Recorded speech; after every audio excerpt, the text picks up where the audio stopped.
It began as an angry protest. They chanted for freedom in Turin.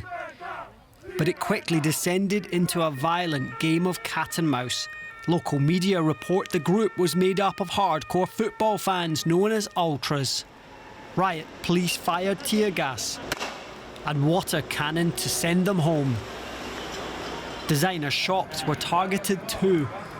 In Milan, police clashed with protesters, tear gas and pyrotechnics in plentiful supply.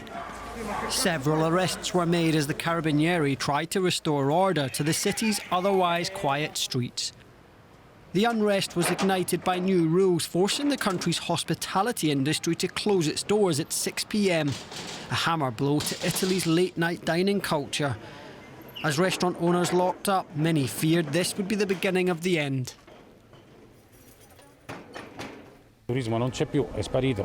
Tourists have disappeared, and lunchtime is empty as well, with 75% of the employees working from home.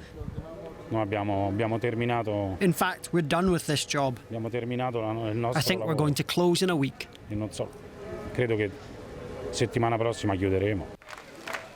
In Rome, industry workers poured their supplies away in protest. What you're seeing here is just a part of our supplies that we've had to throw away and sacrifice, although we've already paid for it. Instead of serving it to our customers or friends, we're forced to throw it on the ground, as we've already done in the past. The peaceful gathering in sharp contrast to scenes elsewhere. But as Italy tightens restrictions, the sense of anxiety here every bit as strong. Well, we're now joined by Silvia Boccardi. She's a journalist in Milan. Silvia, can you give us an idea of the scope of these protests and why they got so violent?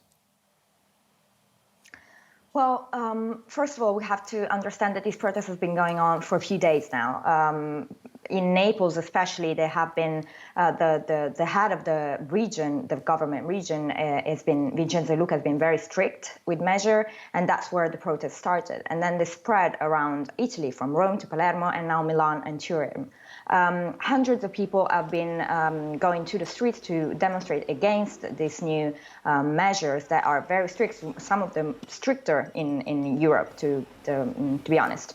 And at the same time, we have peaceful demonstrators who are taking the street to demonstrate against the fact that they have to close at 6 p.m. for example, restaurant owners or bar owners. But at the same time, we have people that take advantage of this situation.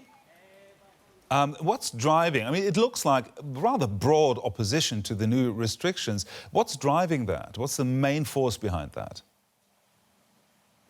Well, media and the government as well are trying to understand who are these people that are actually demonstrating violently in the streets. And there has been rumors that, there are people from the extremist right wing or extremists from the left wing. But at the same time, many say that hooligans are taking the streets to protest, taking advantage of some other people that are actually demonstrating because the rules are very strict at the moment. The main reason why people are demonstrating is the 6 p.m.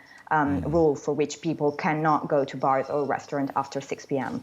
So what's the coronavirus situation right now? Are new infections still rising, Silvia?